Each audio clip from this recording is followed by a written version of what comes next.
What's going on, guys? My name is Austin.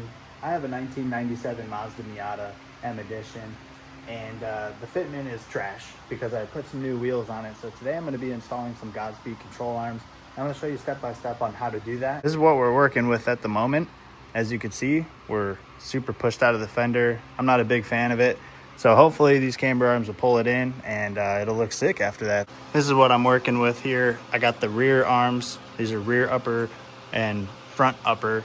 They came with the ball joints, new cotter pin, and all the hardware and everything. And these do come with new bushings.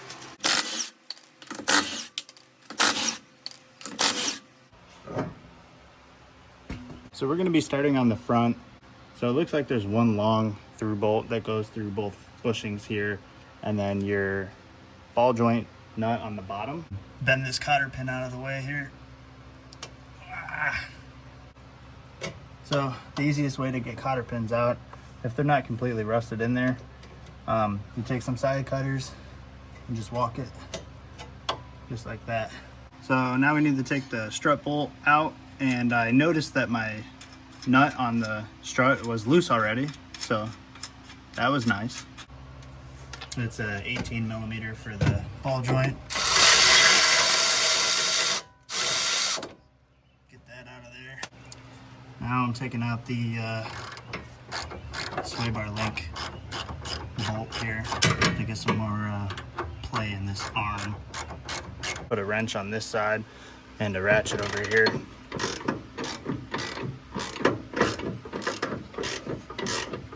There's barely any room for anything. There's a nut and a washer. Looks like, oh, two washers. Just give this a good old tap here. I had to get my brake caliper off in order for me to have room to hit it on the knuckle here.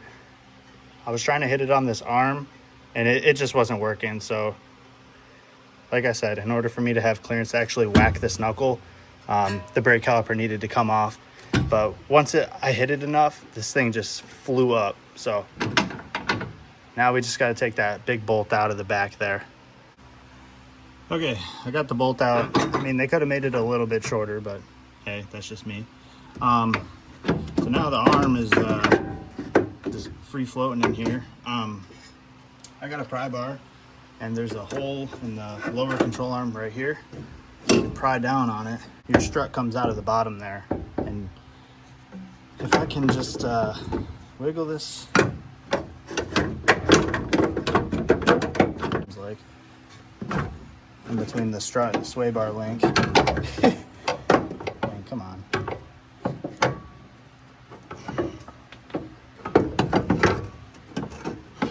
Just get it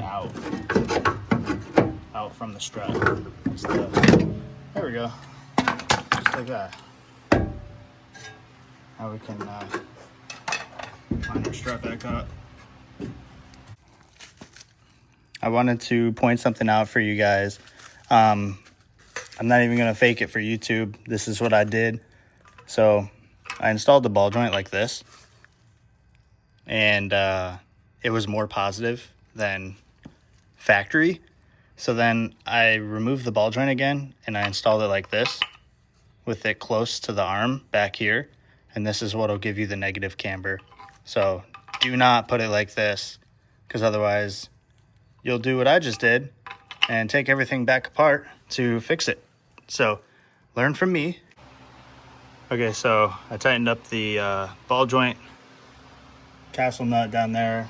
Obviously I put my brake caliper back on, did my sway bar link, bottom strut bolt, and I tightened this long bolt.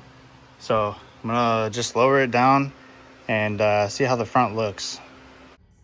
Okay, this is how we're looking after the arm is installed. This is the max camber adjustment that you can get out of this arm. They say it's 3 degrees, but if you lower your car, then you'll naturally get more camber out of it.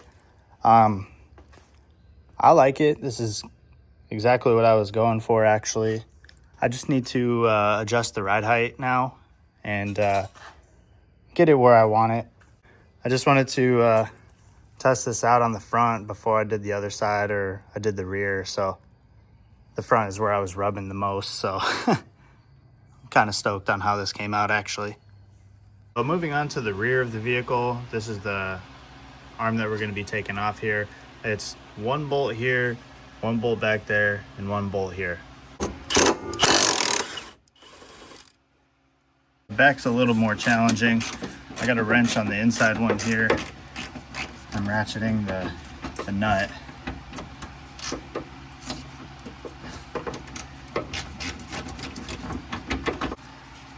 So got the nut off, see?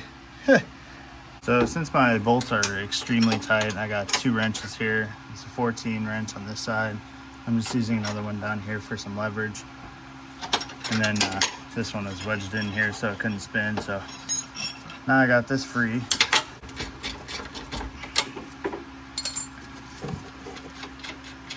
Okay. Now we're like that. Looks like we gotta take one bolt out at a time. Gonna butt up into each other here. So now once all the bolts are out, this just comes out. That's it. This is how it looks with the new arm installed. Just reinstall the 3 bolts and tighten up your big washer back here with a crescent wrench. And that's it for the rear. All right guys, so this is how the fitment looks after I lowered it. The rear is completely maxed out as low as it can go, so I just kind of matched the front with it. And then I just got back from the alignment shop because the alignment rack at my work does not fit this car. It has jacks in the middle of it, so my subframe would be hitting those. So currently sitting like that, no rubbing or anything like that, and it drives great. So one last thing I wanted to talk about real quick. The wheels are 15 by 8, 0 offset, and I went with a 205/50 15. It's a little bit more of a meaty setup. If you wanted to tuck it in more and go lower, then I would do a 15 by 8 plus 25. This is a 15 by 8 plus 25, same size tire, just to give you guys an idea for reference. I hope the install video was pretty straightforward. And I hope you guys like this kind of content. And if you did, give it a thumbs up and subscribe because there's going to be more of this car on this channel. Thank you guys again for watching. I hope you guys like this kind of content. If you did, hit the subscribe button and the like button on this video. Throw a comment and let me know what you guys think I should do next. We'll see you guys in the next video.